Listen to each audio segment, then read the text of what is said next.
मंगलम भगवान विष्णु मंगलम गणध्वज मंगलम पुंडरीकाक्ष मंगलाय तनोहरि शांताकारं भुजंगशयनं पद्मनाभं सुरेशं विश्वाधारं गगनसदृशं मेघवर्णशुभांगं लक्ष्मीकान्तं कमलनयनं योगविद्यार्णगम्यं वन्दे विष्णु भवभयहरं सर्वलोकैकनाथम।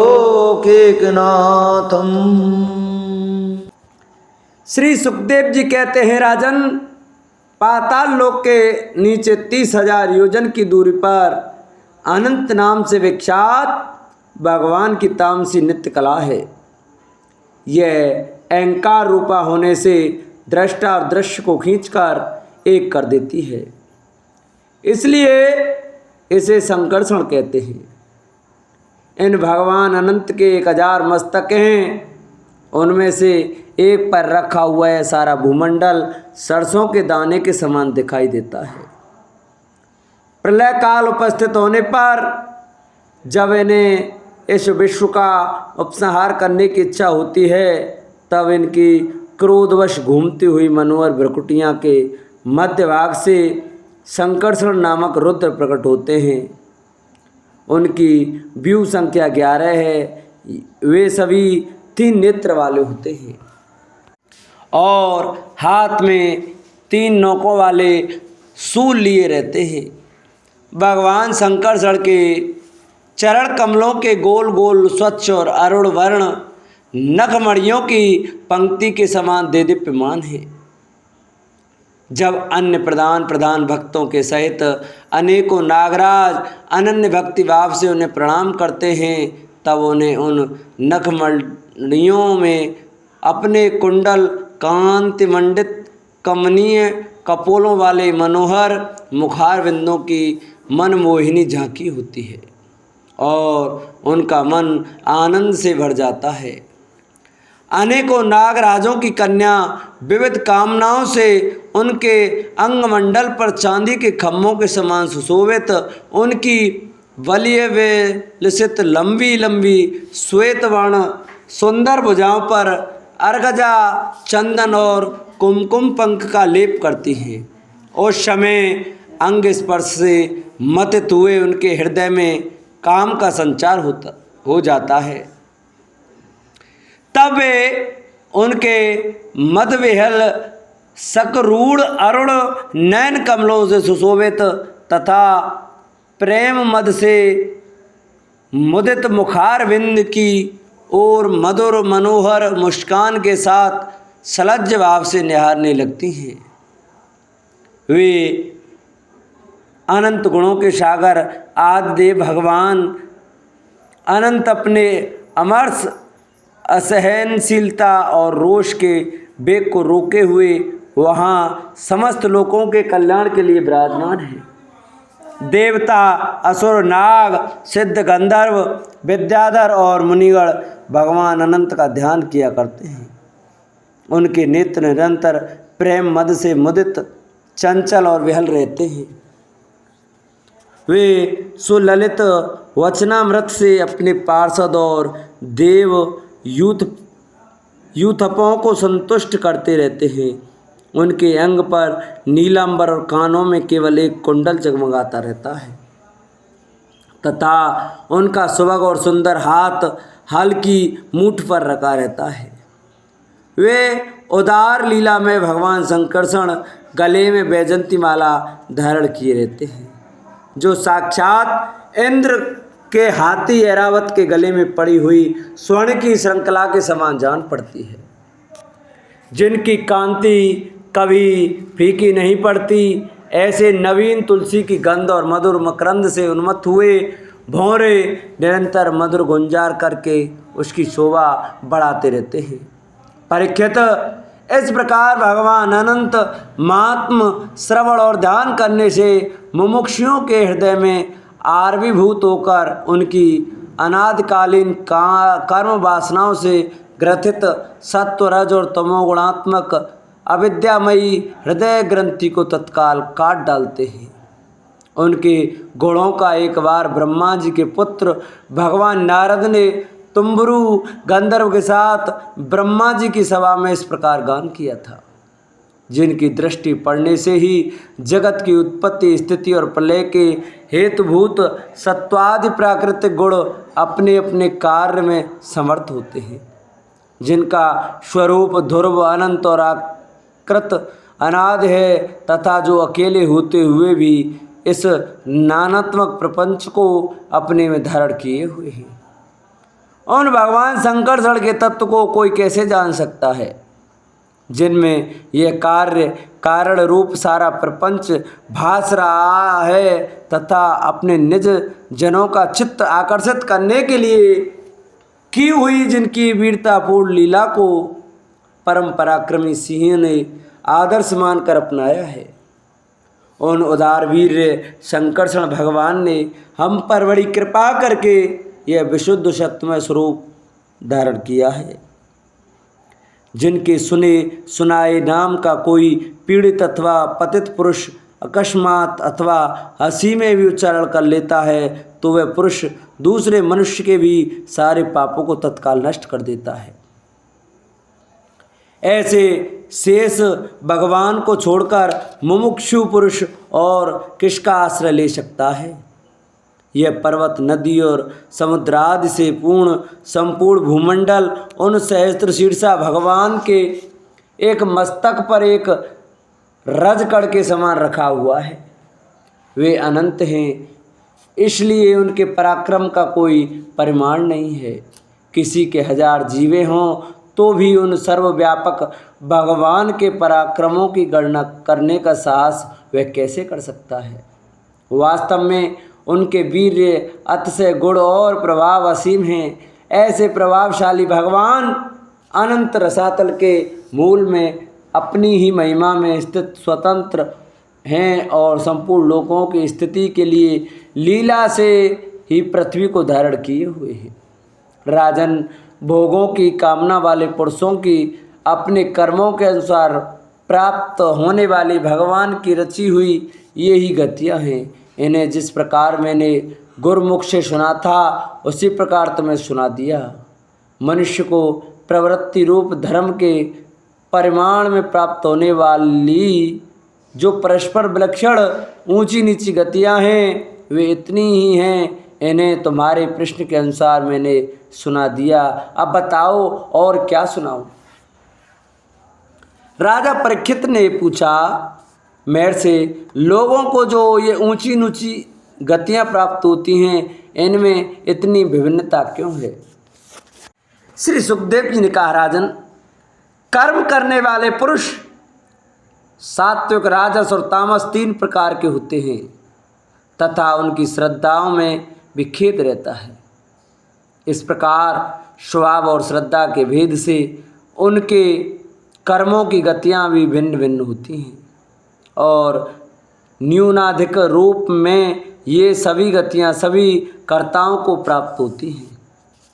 इसी प्रकार निषिद्ध कर्म रूप पाप करने वाले को भी उनकी श्रद्धा की असमानता के कारण समान फल नहीं मिलता। अतः अनाद्य विद्या के वशीभूत होकर कामना पूर्वक किए हुए उन निषिद्ध कर्मों के परिणाम में जो हजारों तरह की नारकी गतियाँ होती हैं उनका विस्तार से वर्णन करेंगे। राजा परीक्षित ने पूछा, भगवान, आप जिनका वर्णन करना चाहते हैं वे नरक इसी पृथ्वी के कोई देश विशेष अथवा त्रिलोकी से बाहर या इसके भीतर किसी जगह है। श्री सुखदेव जी ने कहा, राजन, ये त्रिलोकी के भीतर ही हैं और दक्षिण की ओर पृथ्वी से नीचे जल के ऊपर स्थित हैं। इसी दिशा में अग्नि, स्वात आदि पितृगण रहते हैं। वे अत्यंत एकाग्रता पूर्वक अपने वंशधरों के लिए मंगल कामना किया करते हैं। उस नरक लोक में सूर्य के पुत्र पितृराज भगवान यम अपने सेवकों के सहित रहते हैं। तथा भगवान की आज्ञा का उल्लंघन न करते हुए अपने दूतों द्वारा वहाँ लाए हुए मृत प्राणियों को उनके दुष्कर्मों के अनुसार पाप का फल दंड देते हैं। परीक्षित, कोई कोई लोग नरकों की संख्या 21 बताते हैं। अब हम नाम, रूप और लक्षणों के अनुसार उनका क्रम से वर्णन करते हैं। उनके नाम हैं तामिस्र, अंध्रतामिस्र, रौरव, महारौरव, कुंभिपाक, कालसूत्र, असिपत्रवन, शुकरमुख, अंधकूप, कृमिभोजन, संदश, तप्तसुर्मी, वज्रकंटक, सालमली, वैतरणी, पुयोद, प्राणरोध, विशसन, लालाभक्ष, सारमेयादन, अवची और एपान। इनके सिवा ख्यार करदम, रक्षोगढ़ भोजन, शूलप्रोत, दंदसूक, अवट निरोधन, पर्यावर्तन और शुचिमुख, ये 7 और मिलाकर कुल 28 नरक तरह तरह की यातनाओं को भोगने के स्थान है।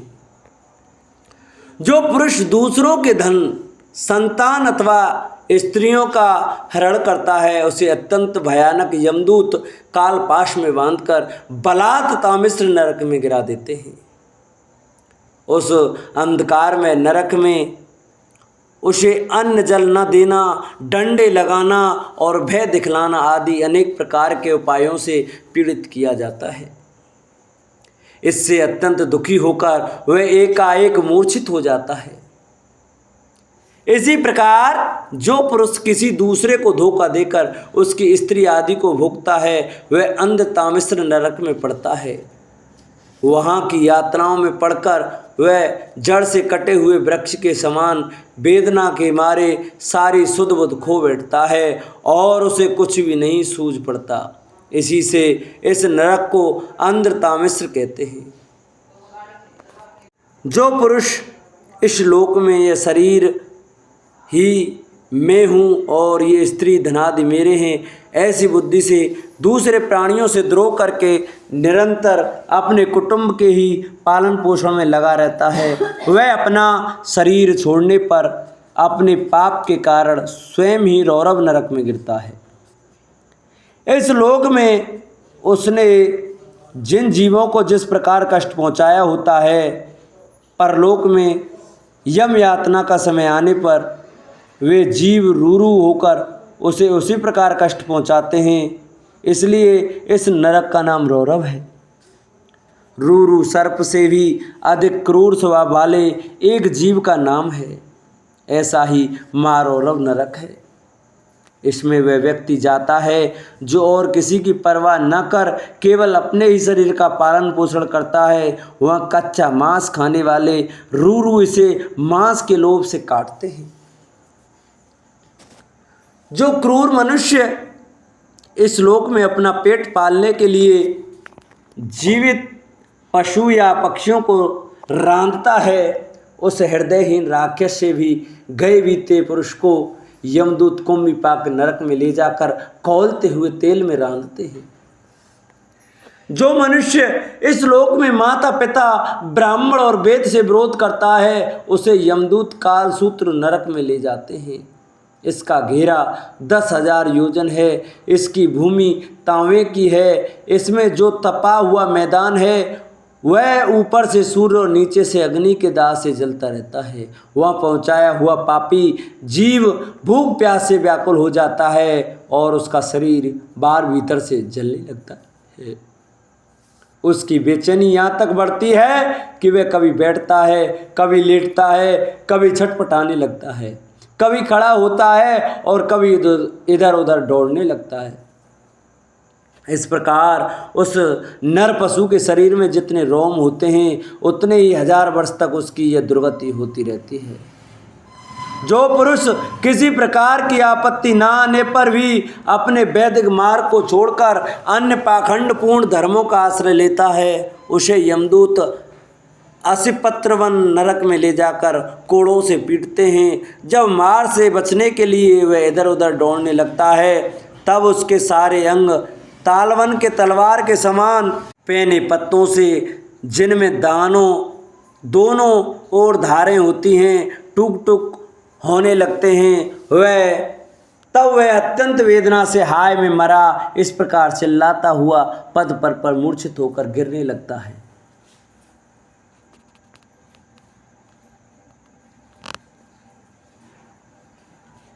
अपने धर्म को छोड़कर पाखंड मार्ग में चलने से उसे इस प्रकार अपने कुकर्म का फल भोगना पड़ता है। इस लोक में जो पुरुष राजा या राज कर्मचारी होकर किसी निरपराध मनुष्य को दंड देता है अथवा ब्राह्मण को शरीर दंड देता है, वह महापापी मरकर सुकरमुख नरक में गिरता है। वहाँ जब महाबली यमदूत उसके अंगों को कुचलते हैं तब वह कोलू में पेरे जाते हुए गन्नों के समान पीड़ित होकर जिस प्रकार इस लोक में उसके द्वारा सताए हुए निरपराध प्राणी रोते चिल्लाते हैं, उसी प्रकार कभी आर्त स्वर से चिल्लाता और कभी मूर्छित हो जाता है।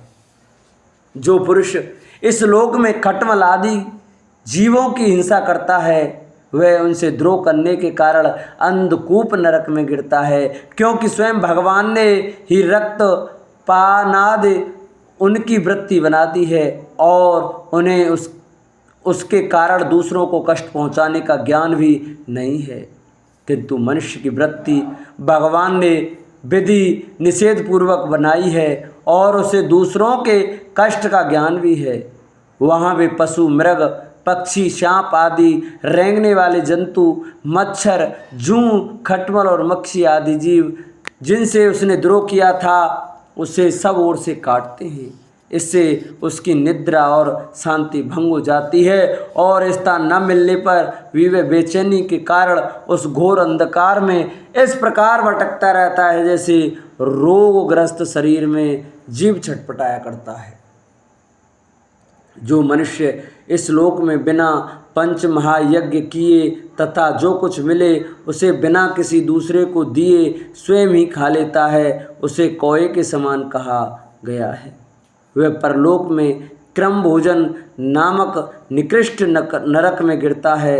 वहाँ 1,00,000 योजन लंबा चौड़ा एक कीड़ों का कुंड है, उसी में उसे भी कीड़ा बनकर रहना पड़ता है और जब तक अपने प्राणों का प्रायश्चित न करने वाले उस पापी के बिना दिए और बिना हवन किए खाने के दोष का अच्छी तरह शोधन नहीं हो जाता तब तक वह उसी में पड़ा पड़ा कष्ट भोगता रहता है।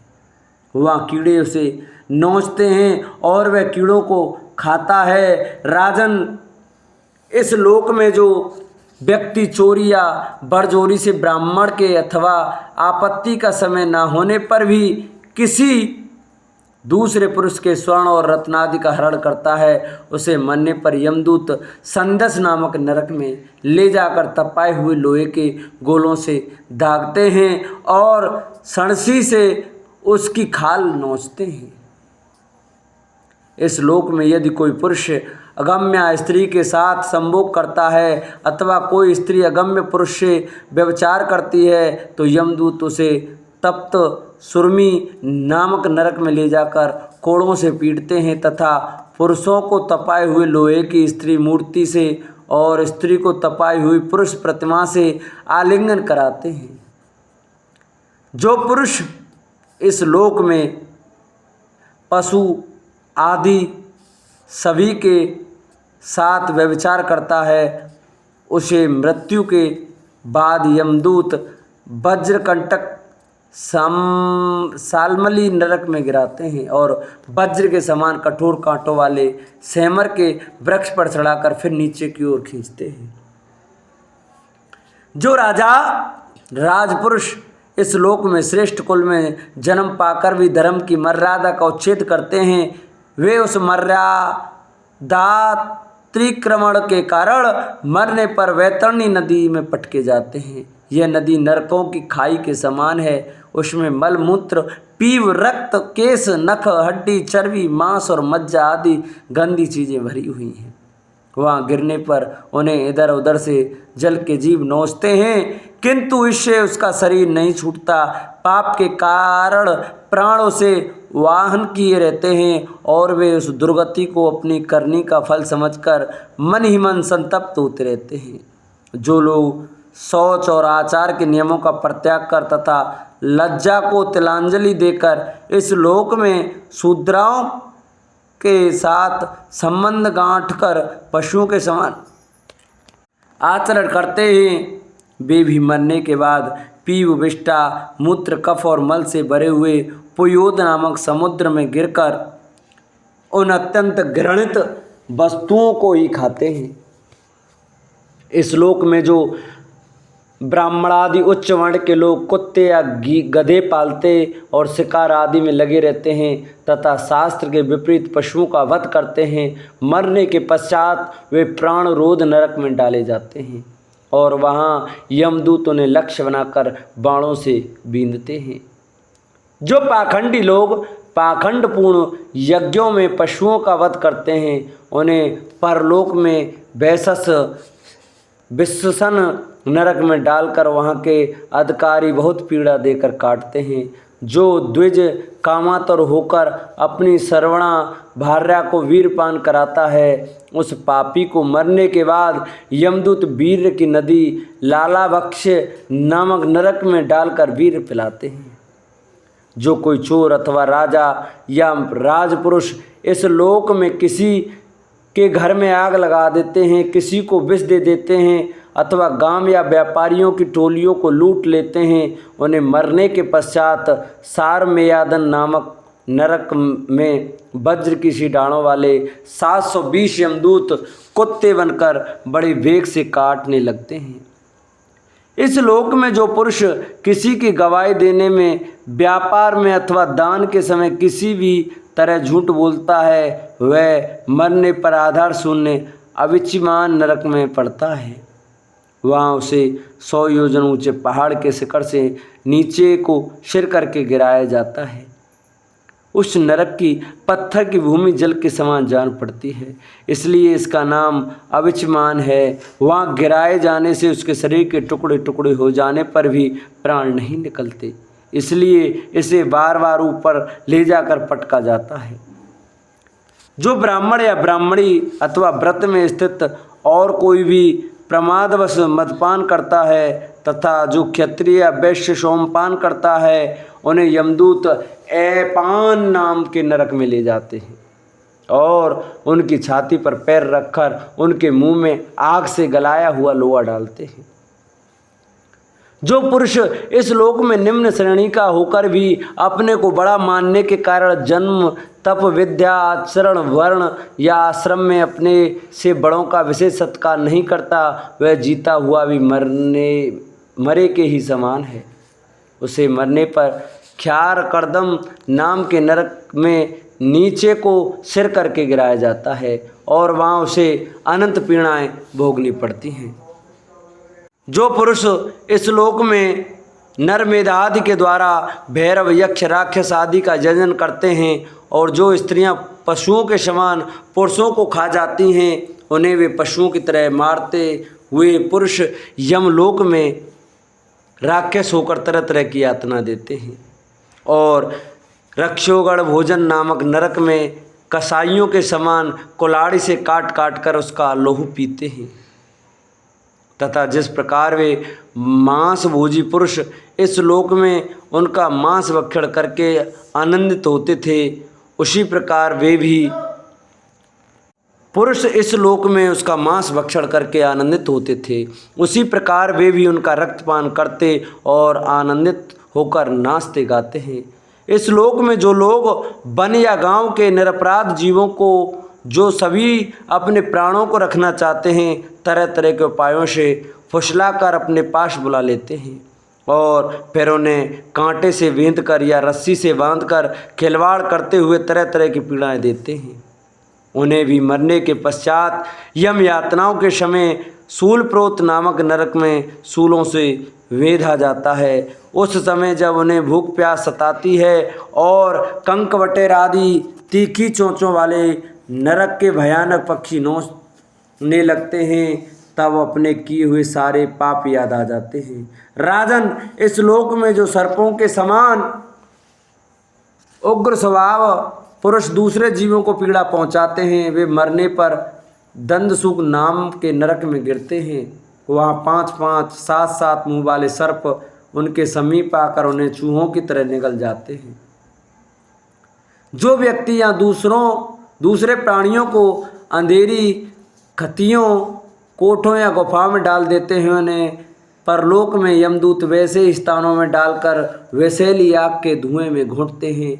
इसलिए इस नरक को अवट निरोधन कहते हैं। जो ग्रस्त अपने घर आए अतिथि अभ्यागतों की ओर बार बार क्रोध में भरकर ऐसी कुटिल दृष्टि से देखता है मानो उसे भस्म कर देगा, वह जब नरक में जाता है तब उस पाप दृष्टि के नेत्रों को गिद्ध, कंक, काक और बटेर आदि वज्र की सी कठोर चोंचों वाले पक्षी बलात् निकाल लेते हैं। इस नरक को पर्यावर्तन कहते हैं। इस लोक में जो व्यक्ति अपने को बड़ा धनवान समझकर अभिमानवश सबको टेढ़ी नज़र से देखता है और सभी पर संदेह रखता है, धन के व्यय और नाश की चिंता से जिसके हृदय और मुंह सूखे रहते हैं, अतः तनिक भी चैन न मानकर जो यक्ष के समान धन की रक्षा में लगा रहता है तथा पैसा पैदा करने, बढ़ाने और बचाने में जो तरह तरह के पाप करता रहता है, वह नराधम मरने पर सूचीमुख नरक में गिरता है। वहाँ उस अर्थ पिशाच पापात्मा के सारे अंगों को यमराज के दूत दर्जियों के समान सुई धागे से सीते हैं। राजन, यमलोक में इसी प्रकार के सैकड़ों हजारों नरक हैं। उनमें जिनका उल्लेख हुआ है और जिनके विषय में कुछ नहीं कहा गया है, उन सभी में सब अधर्म परायण जीव अपने कर्म के अनुसार बारी बारी जाते हैं। इसी प्रकार धर्मात्मा पुरुष स्वर्ग आदि में जाते हैं। इस प्रकार नरक और स्वर्ग के भोग से जब उनके अधिकांश पाप और पुण्य क्षीण हो जाते हैं, तब बाकी बचे हुए पुण्य पाप रूप कर्मों को लेकर ये फिर इसी लोक में जन्म लेने के लिए लौट आते हैं। इन धर्म और अधर्म दोनों से विलक्षण जो निवृत्त मार्ग है, उसका तो पहले द्वितीय स्कंद में ही वर्णन हो चुका है।